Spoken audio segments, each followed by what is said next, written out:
Concrètement, l'idée était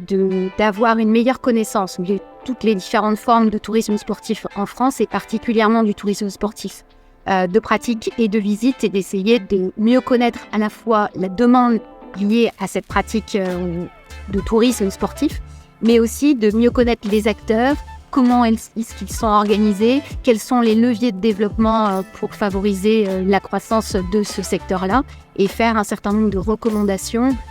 pour essayer de faire en sorte que le secteur se développe. Dans le premier enseignement, 17 millions de touristes sportifs, un essor très important notamment de la dimension itinérance et puis la question du tourisme sportif de visite qui a un potentiel énorme en lien avec le patrimoine sportif matériel et immatériel, mais qui est très peu développé comparément à des pays comme l'Angleterre ou l'Espagne qui, eux, ont vraiment axé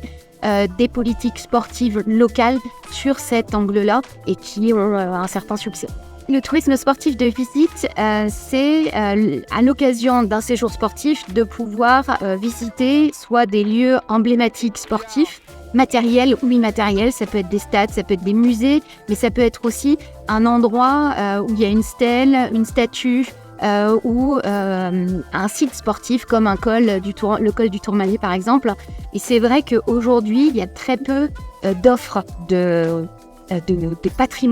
visite de patrimoine sportif. On espère qu'effectivement, suite à la réalisation des Jeux Olympiques à Paris en 2024, et compte tenu du fait que l'événement s'est vraiment très bien passé, qu'il y a eu cette ferveur et puis ces images incroyables, finalement, la ville réussira à se saisir de tout ce qui s'est passé pour finalement pouvoir raconter aussi cette histoire de Paris 2024.